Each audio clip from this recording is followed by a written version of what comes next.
Om Swastiastu. Perkenalkan, nama saya Dek Tanya Sri Armayani dari kelas 12 MIPA 2, nomor absen 3. Jadi kali ini saya akan menyampaikan dan menjelaskan dua bab dalam materi wajib. Yang pertama yaitu dimensi 3, yang kedua yaitu statistika. Nah, pada bab pertama saya akan menjelaskan dulu tentang kedudukan titik, garis, dan bidang. Baik, langsung ke kedudukan titik.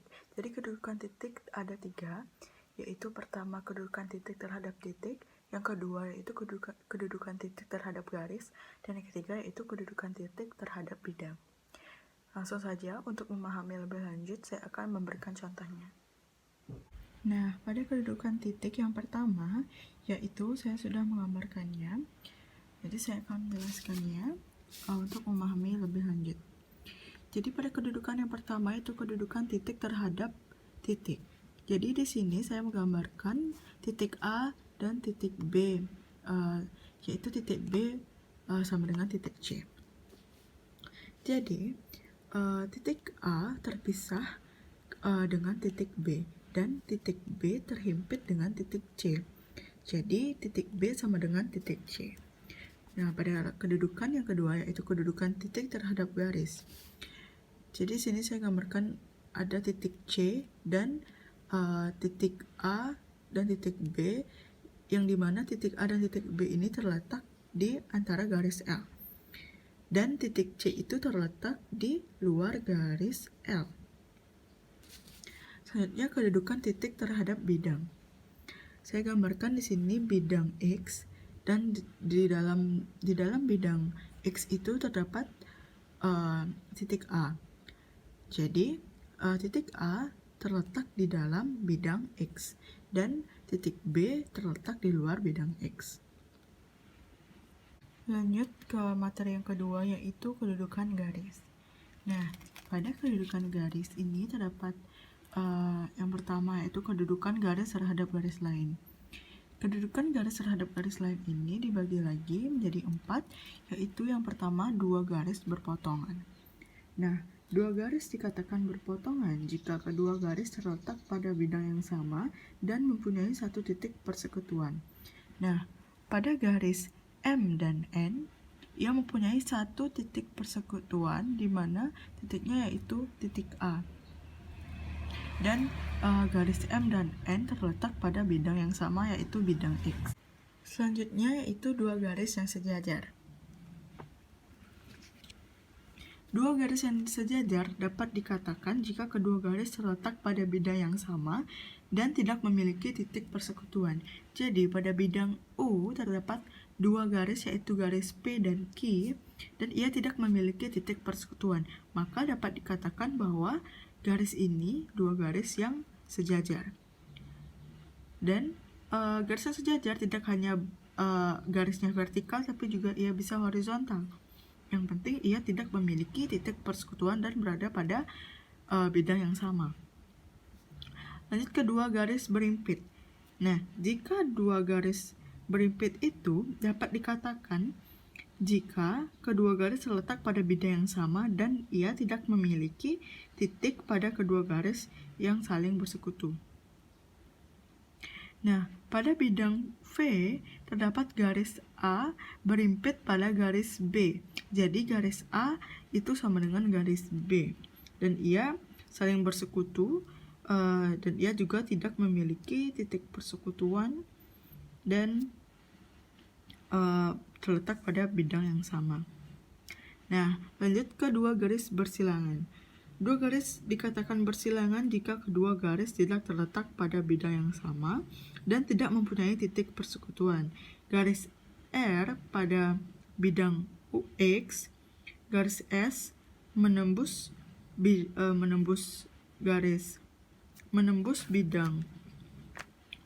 bidang X. Nah, di sini terdapat kedudukan garis terhadap bidang. Yang pertama ada garis terletak pada bidang. Nah, sebuah garis dikatakan terletak pada bidang jika bidang dan garis sekurang-kurangnya memiliki 2 titik persekutuan. Nah, kedua yaitu garis sejajar bidang. Sebuah garis dikatakan sejajar dengan bidang jika garis dan bidang tidak memiliki titik persekutuan. Garis K pada bidang X itu garis L sejajar dengan garis K, dan garis L itu sejajar dengan bidang A. Lanjut ke yang terakhir, yaitu garis memotong atau tembus bidang. Sebuah garis dikatakan memotong atau menembus bidang jika keduanya memiliki satu titik persekutuan. Nah, garis H memotong di bidang X tidak tegak lurus. Garis J memotong tegak lurus bidang X. Akibatnya, garis J tegak lurus dengan semua garis pada bidang X. Nah, yang pertama ada dua bidang yang berimpit. Jadi, dua bidang berimpit itu dikatakan jika semua titik pada bidang U juga terletak pada bidang V dan sebaliknya.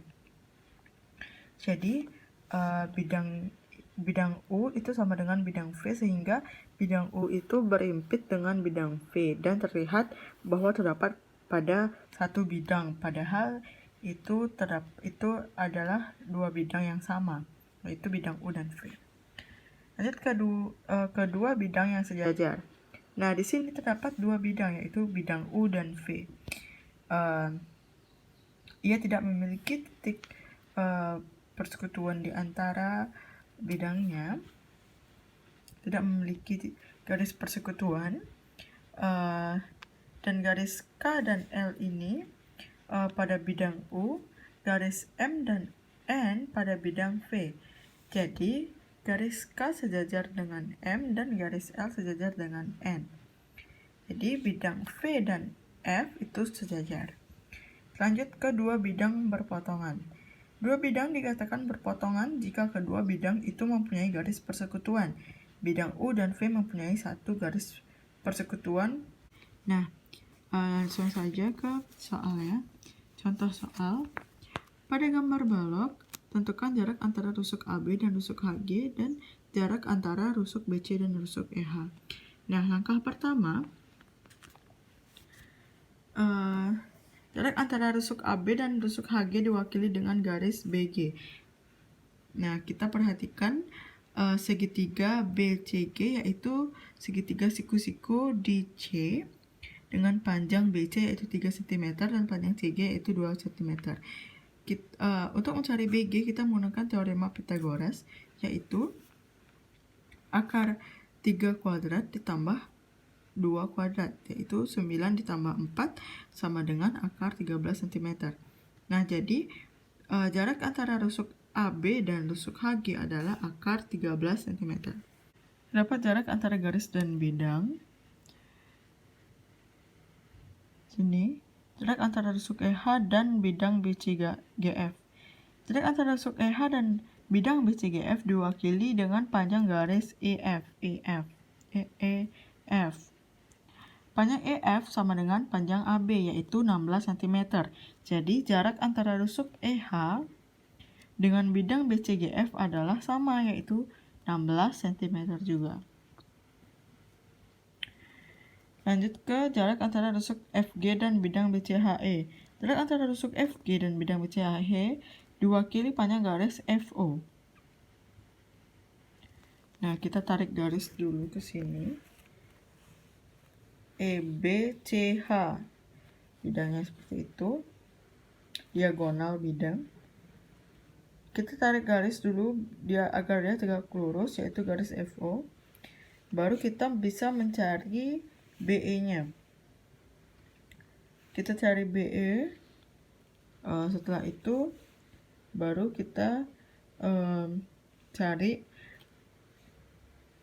panjang FO-nya menggunakan rumus BE yang tadi sudah kita temui itu. Jadi dapat rusuk FG dan bidang BCHE adalah 9,6 cm. Lanjut ke jarak antara dua bidang.